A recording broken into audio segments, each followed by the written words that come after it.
This house belongs to the principal of Roosevelt. Oh, that's fantastic. Yep. And you're drunk as well. I'm not drunk. Yes, you are. I smell it. Oh, you smell it. Yes. All right, let's do it. No, we're not. You're here with your boss having a party with 200 kids who are drinking. Get out of my face. An elementary school teacher and her boss, by the way, busted at a party overrun with teenagers. One teacher even seemingly drunk herself. And this confrontation with police is caught on body cam video. Plus, that teacher who claimed she was forced off the job, guess what? Spotted this week at a new school in the same district. We're getting to the bottom of the latest developments and bringing you the most shocking moments, all caught on camera. Welcome to Sidebar, presented by Law&Crime. I'm Jesse Weber. I want to take you back to January, more specifically the Sunday before the Martin Luther King Jr. holiday. Now, Florida students, they had a long weekend, so what do they end up doing? Dozens of teenagers decided to head out Sunday night to a party in a Cocoa Beach neighborhood. And that is when the calls started pouring into dispatch. So there's like 75 cars of high school students driving up and down the street. There's this big party down the street, but they're pulling in and out of people's driveways, and they were called me a racial slur, and I'm afraid something bad's gonna happen. They're blocking the street, so somebody should just come by and check it out. They're sending videos on Snapchat, and there's fighting and drinking and stuff. Okay.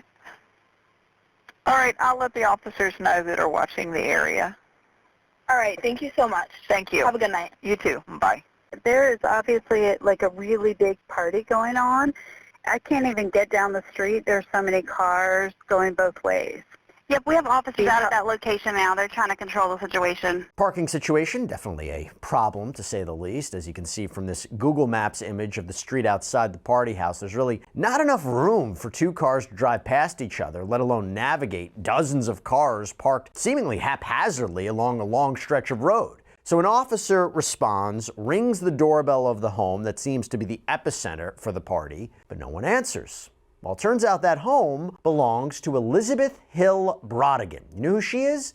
The principal of Roosevelt Elementary School in Cocoa Beach. The principal of an elementary school. Now, we've talked about this case before, but now we just got our hands on the newly released police body cam footage from that scene, and we've matched it up with what Cocoa Beach officers wrote up in an arrest affidavit. So this gives us a whole different perspective on what went down, or seemingly went down. So according to the affidavit, quote, on Sunday, January 19th, 2025, at approximately 20:40 hours, officers responded to an open house party. Upon arrival, officers observed multiple vehicles parked in front of the residence, stretching down the roadway and in the middle of the road.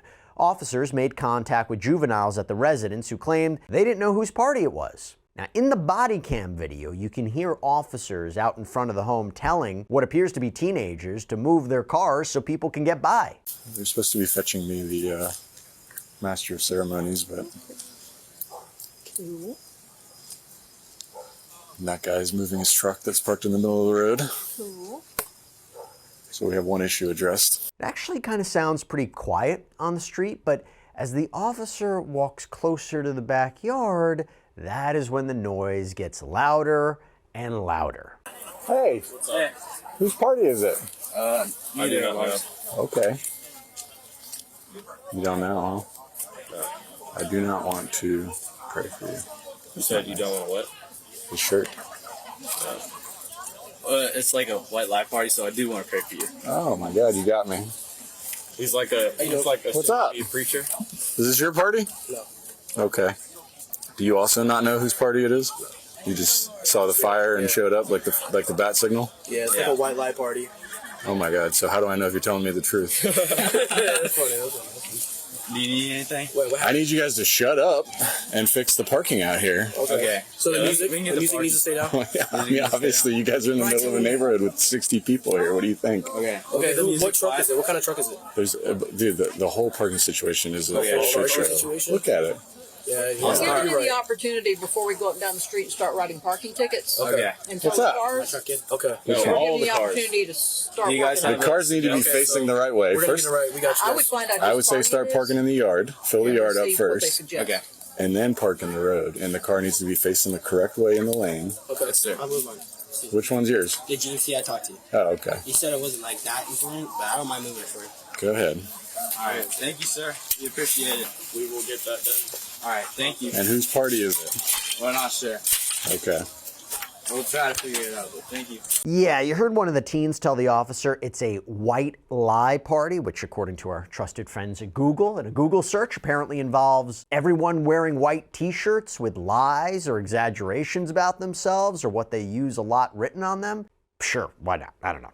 Hey, I want to quickly thank our incredible new sponsor, Experian, for sponsoring Sidebar, helping make this episode possible. And this is a big deal because Experian can help you stay on top of your finances. Yeah, sure, April is Financial Literacy Month, but Experian is all about that all year round. So the first step to take control of your credit and finances is to download the Experian app, which, by the way, has tons of free tools. You can boost your FICO score instantly for free with Experian Boost, free access to a marketplace of credit card, loan, auto insurance options that are matched to you, free credit monitoring with real-time alerts, keep you in the know on changes to your Experian credit profile. And let's not forget, you can easily freeze your Experian credit file for free in the app, helping protect you against identity theft. So make sure your finances are always in great shape with Experian. Use the link in the description or scan the QR code to download the free app now. Results will vary, additional terms may apply, and see the App Store for more details. But back to the affidavit. It says, quote, Corporal Brown called Elizabeth Hill-Brodigan at 21:18 hours. Corporal Brown told Elizabeth that there was an open house party involving juveniles drinking and using marijuana. Elizabeth told Corporal Brown that she was down the street and would take care of it.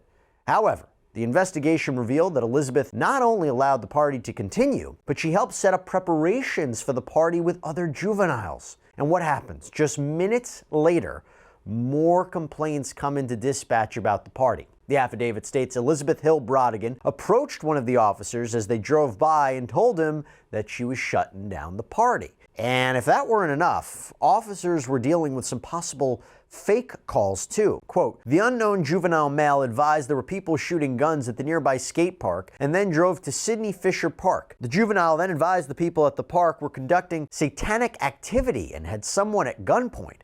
Officers responded to the park, but the call was unfounded. Officers returned to the area of the house party, and most of the party goers had left. Now, the affidavit also mentions that there was this car that ran a stop sign and almost hit a patrol vehicle. The officer did a traffic stop, found two female juveniles in the car. The one driving was arrested for DUI. The passenger was cited for being in possession of marijuana. And by the way, the juvenile charged with DUI, according to the affidavit, had a blood alcohol content reading of 0.118. The legal limit is 0.08. And while that officer was dealing with the traffic stop, another officer, Corporal Brown, who we mentioned earlier, came across a few teens standing in the front yard of the home where the party was being held. And at this time, one of the teens was sitting on the ground and appeared to be vomiting. How much you have to drink?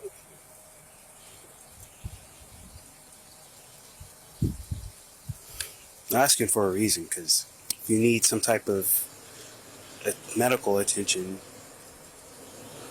No, I think he's good. I don't think he needs medical attention. I think he's getting a Yeah. ride home. Yeah, I actually think this is his right here. How old are you?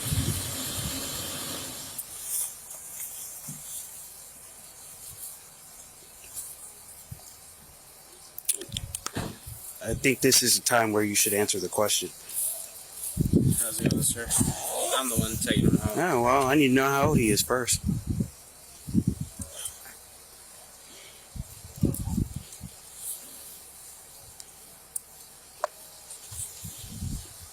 You guys seem to know. You guys all think this is funny. I mean, I could have you all call your parents right now. Okay. This isn't funny. No, I don't. I don't know what to say. Yeah, I don't either.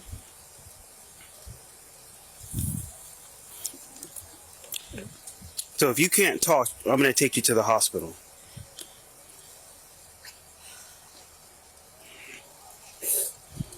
So how old is he? I really don't know. I don't. Where does he live? Where are you taking him? He lives on the other in the 4th Street North neighborhood. He's on the far side next to the bank. I was just helping him. Yeah, 36 Goodrich. Can you have medical respond to 44 Country Club Road, please?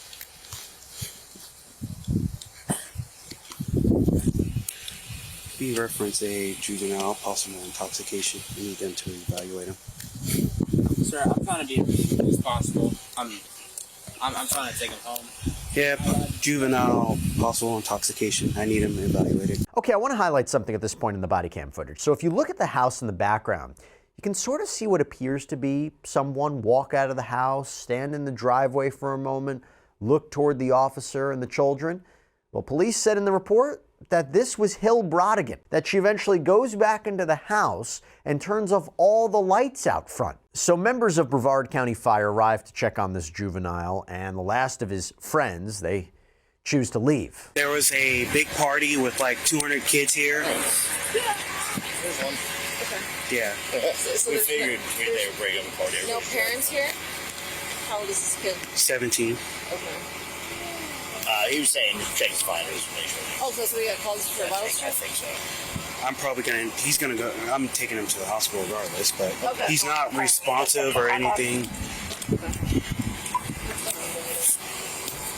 All these kids are clean? Yeah, there was a ton more here. The whole street was covered. Officer, I'm probably gonna go then. Alright, that's fine. Alright. Bye. What great friends you guys are.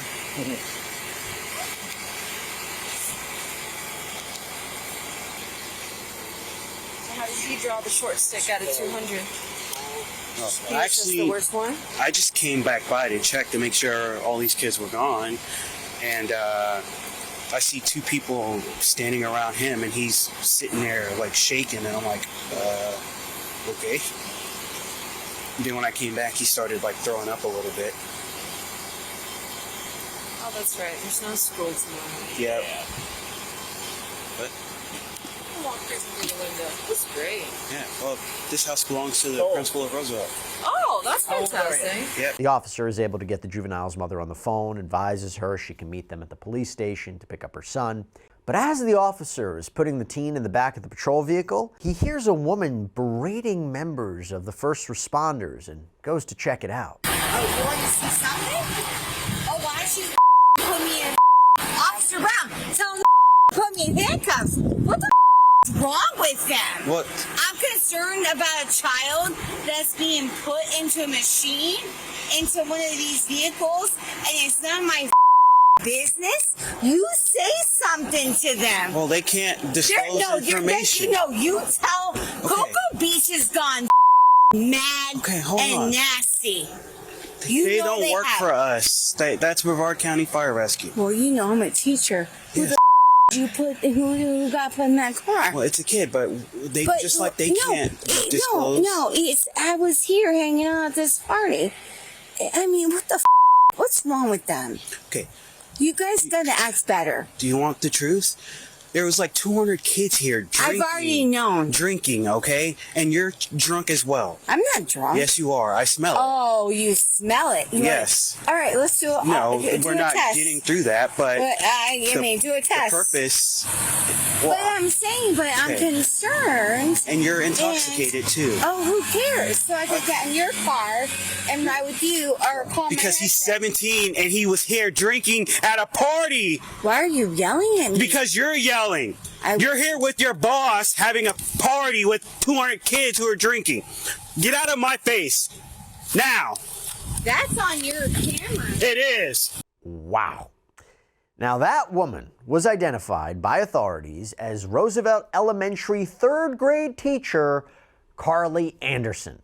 So the next day, January 20th, police spoke with Anderson over the phone. And according to the report, she offered up several pieces of information without prompting, including that she was with a friend, believed to be Hill-Brodigan, who invited her out for a drink. The affidavit says Carly then advised that her children were not at the party and she does not participate in underage, quote, ragers. I asked Carly if she would be willing to meet with me to provide a sworn statement. Carly stated, hell no, and advised she wanted no part of this. Carly then told me that our phone call better not be recorded. Carly was advised that everything I do is recorded. Carly then stated that she was okay because she did not say any names. According to Cocoa Beach Police, the officer also spoke with Hill-Brodigan, who said she would come into the station that afternoon and give a statement, but when she didn't show up, the officer called her again, and she told him she no longer wished to speak with him. So what happens? On that Tuesday, officers interviewed students from different schools who attended the party, and all the students they spoke with confirmed that there were more than 100 students at Brodigan Hill's home. The affidavit says most students knew that Elizabeth was the principal of Roosevelt Elementary and advised that parties like this happen once or twice a month. Students also advised they arrived as early as 1945 hours, and Elizabeth was having students help make preparations for the party. At that time, alcohol was ready and available in multiple red-white coolers inside the residence. Students also advised that Elizabeth made no attempt to stop the party at any point and advised that she seemed okay with what was happening. So not only do you have multiple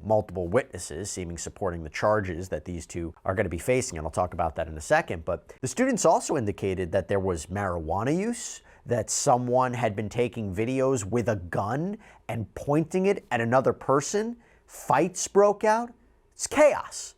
Parts of the report are redacted, so it's not 100% clear, but it appears that one of Hill-Brodigan's high school-aged family members, so maybe a son, maybe a daughter, was hosting the party too. Quote, some students advised Elizabeth Brodigan was in the residence during the party and had told Redacted to stop the party.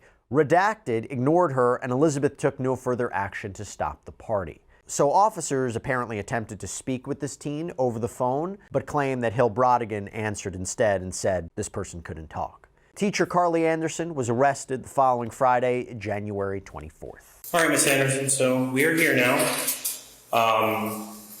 This is the last opportunity you're going to have to speak with me. Would you like to speak with me? I mean, like, you didn't arrest me, you just put me in handcuffs. And you were under arrest. I am under arrest. Yes, ma'am. You didn't read me my rights, and you didn't tell me what I was arrested for. That's what I want to talk to you about. Okay. I only have to read you your rights if I'm going to question you. Okay. That's why I want to have a sit-down conversation. Okay. If it gets dicey, then I'm going to ask for an attorney. Okay. Yeah, that is absolutely your right. Okay. So if that's the case, Corporal Ortiz, you want to help? Actually, we'll just go right around the corner if you want to sit here with me. Do you want a water bottle? I'm sorry? Water? Please, I love that. So before we get started, I am going to read you your Miranda rights, okay? Okay. You have the right to remain silent. You do not have to make any statements or answer any questions. Anything you say can and will be used against you in court. You have the right to talk to the lawyer now and at any time during this interview. If you cannot afford a lawyer, one will be appointed for you without cost to you. Do you understand each of these rights I've explained to you? I do. With these rights in mind, do you wish to talk to me now? I mean, what is my benefit of talking to you? Are you going to take me to I want to talk to you. Are you going to take me to jail anyway? Yes, ma'am. Well, then I probably just need to get an attorney. Okay. You absolutely have that right. Thank you. All right. So just to be clear, you don't want to talk to me? Well, if I'm not, like, you're not offering me anything to speak to you. No, ma'am. I'm not here to make any deals. I'm just here to get your side of the story. Okay. Well, I just might as well get an attorney. Okay. All right. Well, then we're going to go ahead and sit back in that other room, okay? Anderson ended up being charged with misdemeanor crimes of disorderly conduct and disorderly intoxication. Brevard County Court records indicate that Anderson is due back in court for arraignment on May 13th. As for Elizabeth Hill-Brodigan, she apparently presented herself at the police station around the same time as Anderson and was taken into custody. Hello, Miss Brodigan? Yes. Are you Detective Rosa? Yes, ma'am. Hello. All right. So, turn around. Put your hands behind your back. Go ahead. Hang on 1 second. Go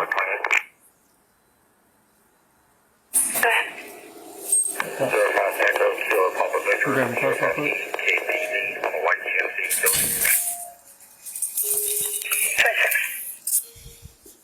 Hey.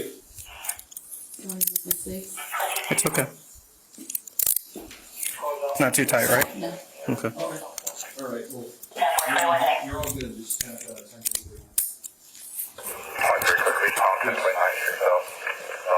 All right.